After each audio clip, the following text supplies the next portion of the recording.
Hello, I'm Nate, aka B-Tier Mutineer, and today I'm bringing you a more experimental type of video, a discussion, let's say a podcast type thing, where I discuss my thoughts on a game without having a pre-written script. Today's subject is why Veilguard, in my opinion, was always kind of destined to fail, for storytelling reasons. Keep in mind, I have ADHD. I'm going to be rambling about this subject, but I do have something important that I'm trying to convey with this, so if you can, please bear with me. I'll get right to the core issue that I've identified for Veilguard's failure, which is the Trespasser DLC in Inquisition. The Trespasser DLC saw the Inquisitor find out that Solas is the elven god Fen'Harel, the god of lies, treachery, and rebellion, who fought against the other elven gods, the Evanuris, who were tyrants and who were enslaving the elven people, proclaiming themselves as gods, even though they were just really powerful mages. The Trespasser DLC was extremely interesting, very intriguing. It recontextualized a lot of the events of Inquisition, of course, because Corypheus only had the ancient elven artifact, because Solas put the orb somewhere where this creature could find it. Solas himself was too weak to unlock the powers of the orb, and he for some reason thought that giving the orb to a blighted Tevinter Magister was a great idea. I don't know. I don't necessarily think that that's a very well thought out plot point, but sure. Still, it was a very intriguing part of the Inquisitor's arc, which saw the Inquisitor find out who Solas is and that he was actually the source of a lot of the problems that happened during the events of Inquisition, as well as him taking away the Inquisitor's anchor, the mark that they had, which was kind of killing them, really, because of the power was too strong to be meant to exist in a mortal creature. But the main problem with the Trespasser DLC is that it didn't really work as an ending for the Inquisitor's story, because it only raised more questions. It only made people want to go forward with their Inquisitor and either stop Solas by any means necessary, or try to redeem him, try to convince him to not bring down the Veil. The Trespasser DLC was supposed to be an ending for the Inquisitor story. It was supposed to tie up loose ends, right? The whole point with the Inquisition being disbanded or being allowed to continue under the supervision of the Chantry, those were things that hadn't really been discussed properly during the events of Inquisition, and I do agree that something needed to be said about those things. However, I would have honestly been fine with having that just be in a little epilogue slide that was added to the game, or in a little cinematic perhaps that Bioware would release, or even just to find these things out in the next game. Because obviously Dragon Age 4 would happen sometime after the events of Inquisition, so obviously some things would have changed in that time about the Inquisition, about the Inquisitor, about all of the characters from the previous game, about the leadership, about the state of the world in general. Like, obviously the world of Thedas changes in time, even when you aren't specifically active within it during a game, to make choices that affect the trajectory of the world. I'm sure that anyone who is either a good writer or just really someone who is very interested in storytelling can tell you that the Trespasser DLC acted more as a sort of prologue to a new game. But unfortunately, it acted as a prologue to a new game that was very strongly suggesting that the Inquisitor should be the protagonist. And we all know that every new Dragon Age game has to have a new protagonist. You're supposed to be able to play any Dragon Age game from the series without having played any of the previous ones and still be able to be immersed in the world with a new protagonist. So the writers kind of wrote themselves into a corner with the Trespasser DLC. I think that even if we saw what was Project Joplin, the first iteration of what they wanted to make for Dragon Age 4, with the heists in Tevinter, I don't think it had a high chance of being very good from a story perspective, simply for the fact that you really needed the Inquisitor to continue the story with Solas in most cases. I don't think that David Gator would have gone forward with this version of Veilguard. I think he would have found a different way to make it work with a new protagonist. And personally, I can tell you that I thought of a solution that to me sounds far more logical and far more interesting in like 30 minutes. And so I'm really concerned that the writers couldn't have thought of this solution in so many years of developing this game. My solution is extremely simple. Dragon Age 4 should begin with Solas tearing down the Veil. He succeeds at tearing down the Veil, and with that, you're implying that the Inquisitor tried very hard for a long amount of time to find him, to track him down, to stop him. But Solas is an elven god.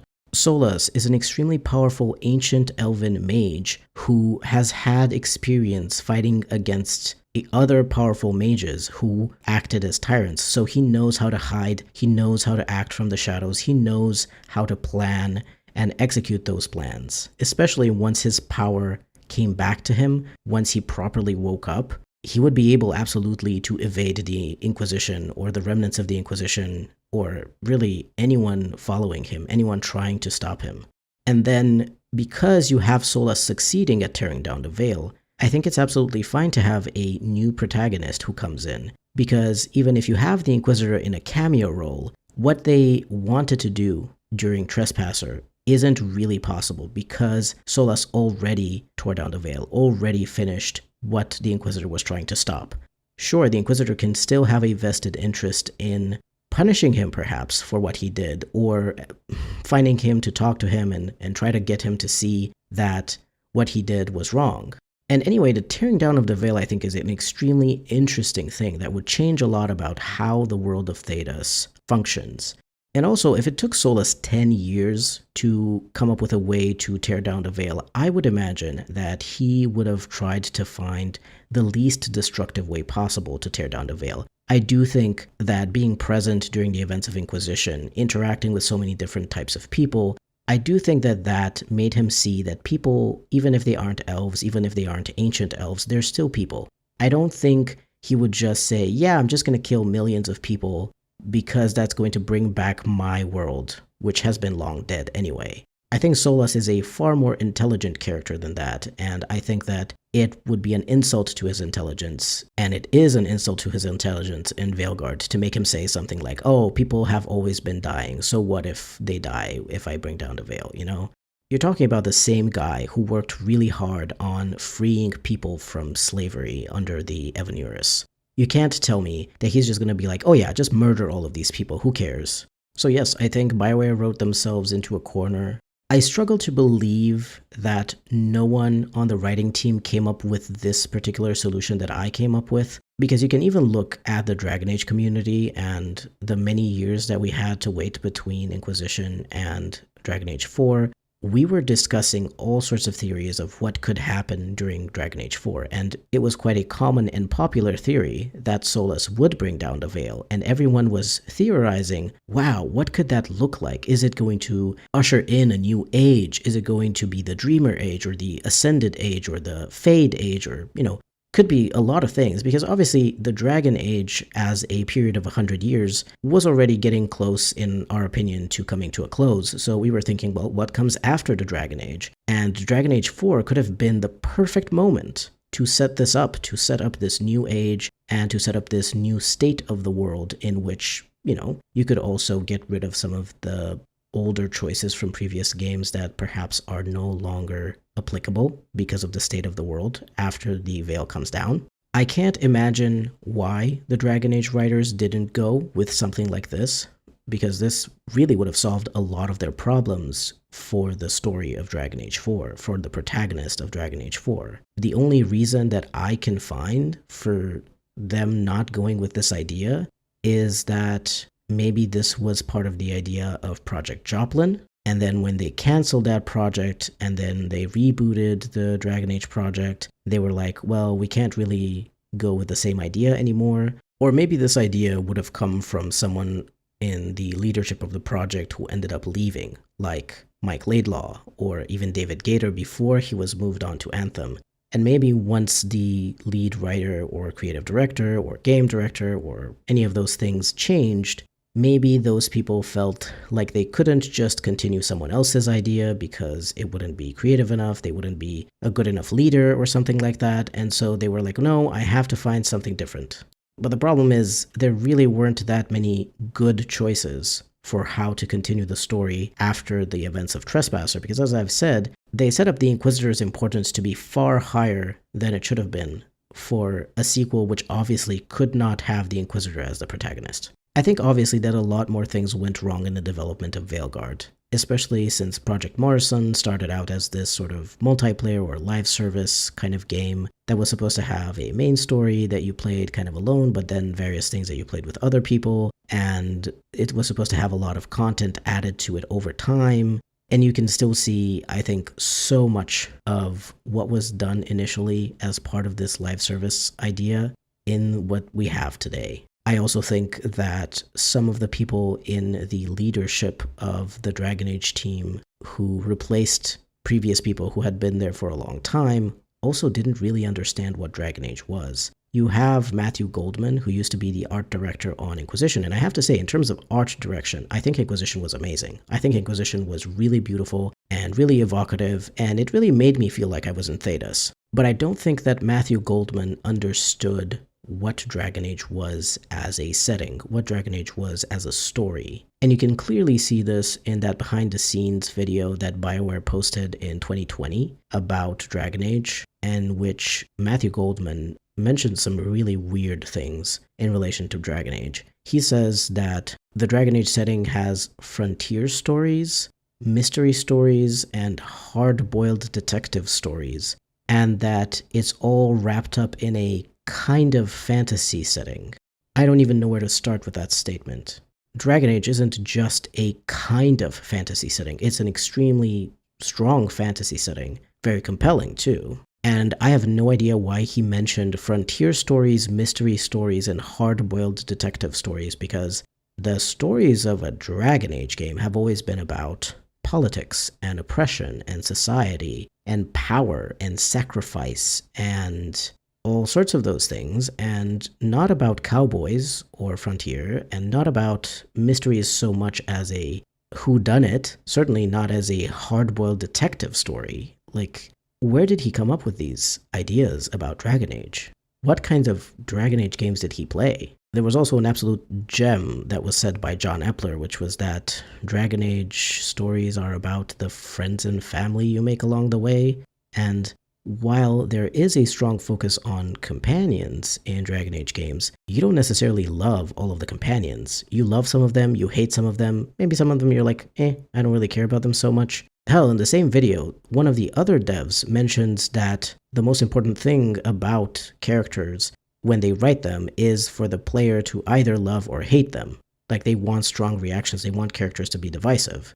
And for John Epler to then say, no, it's actually about the friends and family you make along the way, I'm like, no, that's not what Dragon Age is. Dragon Age is about the difficult decisions that you make that shape the future of an entire world, or at least a region in the world, or at least a faction in the world. You make difficult decisions, and there isn't necessarily a right or wrong answer.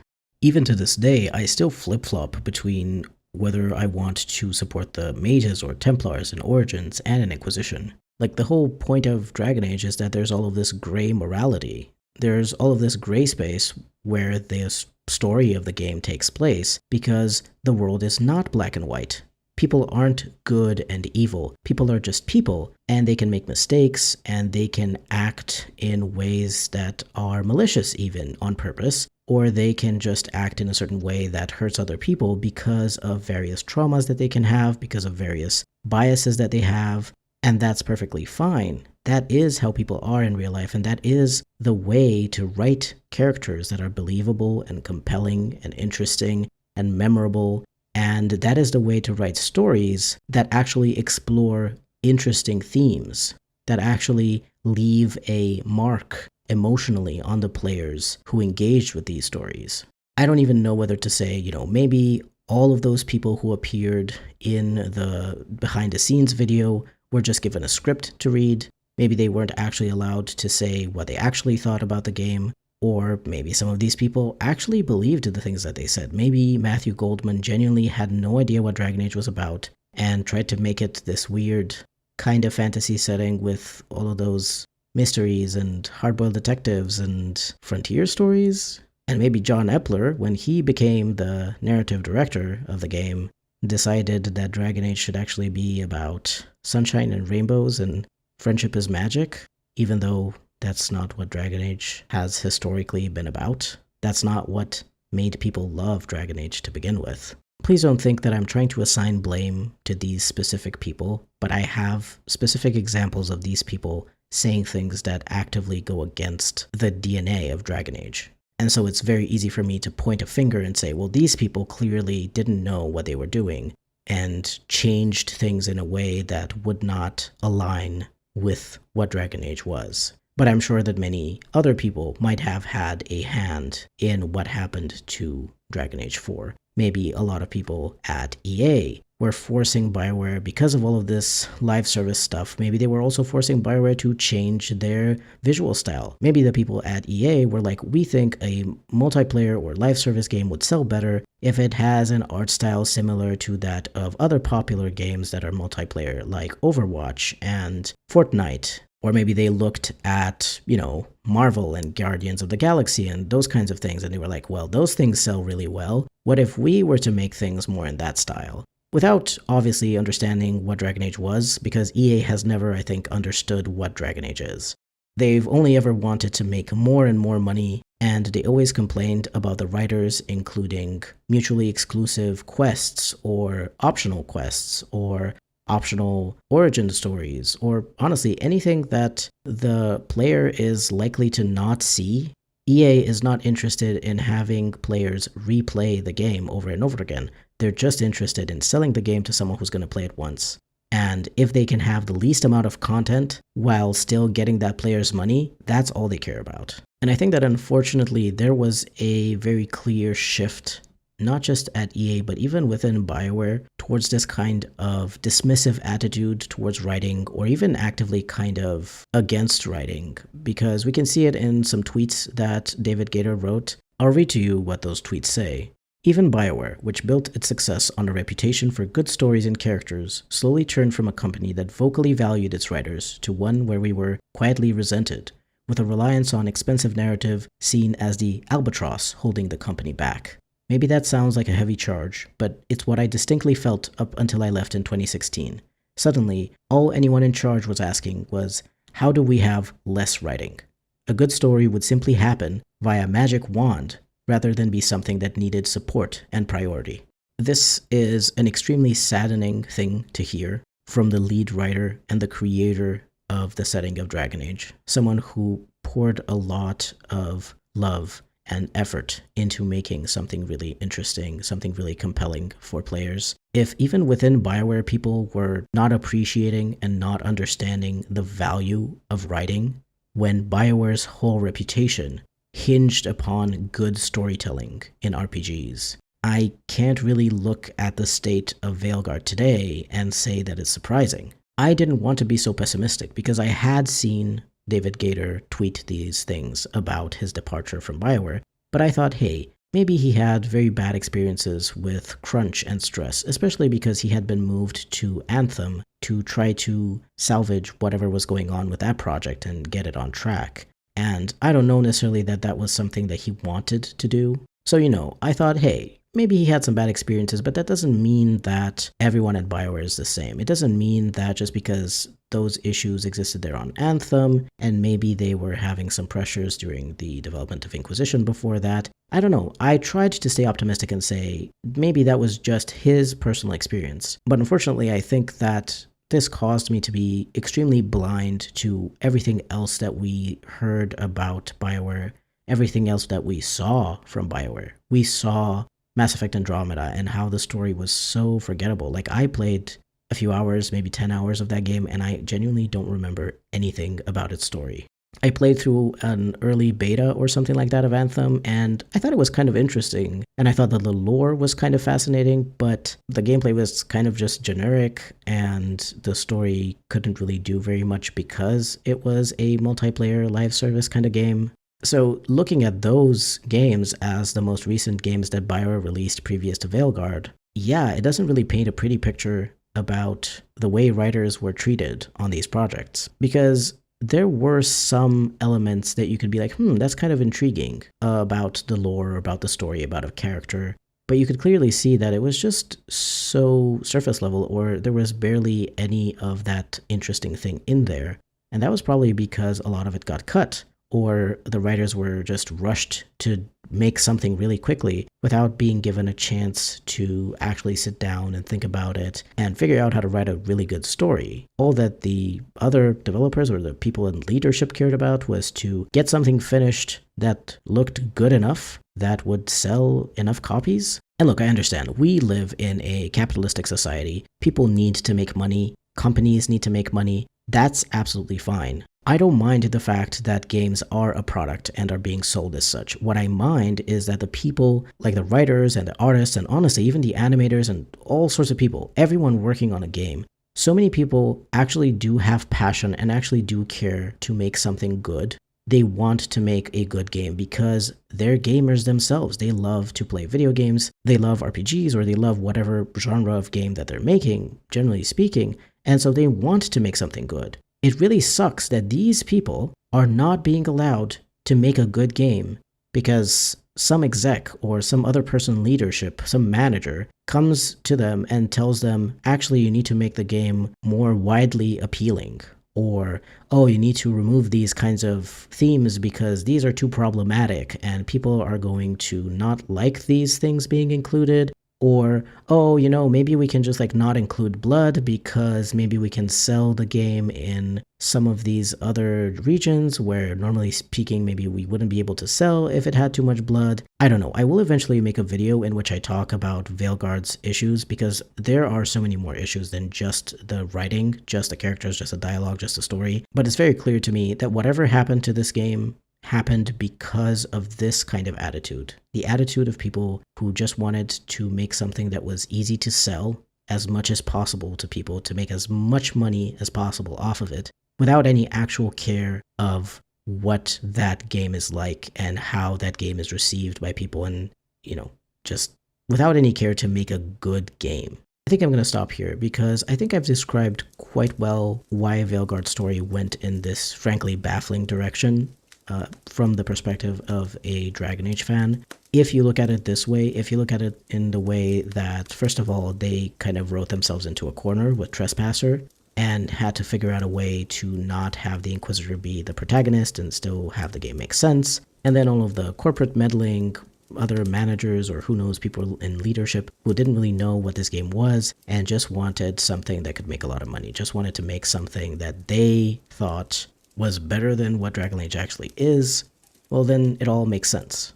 It all does point towards Veilguard being an absolute mess and frankly an insult to Dragon Age fans, to people who love good RPGs. I hope you enjoyed this more experimental type of video where I just talk about my thoughts without a script. I really felt like I had to get my thoughts and feelings out there, and I didn't have the patience or energy, honestly, to write a full script to dissect this, but I think that it worked out pretty well. I explained my thoughts and feelings about Veilguard's direction for the story quite well, and, well, honestly, I'm kind of curious now what you think about what could have happened during the development of Veilguard. Why did the writers choose to go with this story? Why did the writers choose to retcon so much when they could have gone in a different direction that still removed a lot of the possible choices, by having the veil be torn down, but kept it more in line with Dragon Age and made it more interesting as well than this extremely generic fantasy plot that we just got?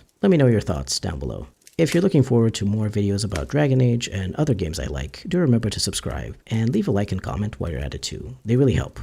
A special thank you to my members who help keep this channel running. I'd really appreciate it if you'd consider joining the channel as a member to support me and unlock perks like early access to videos. This has been B Tier Mutineer. Thank you very much for watching, and I'll see you next time.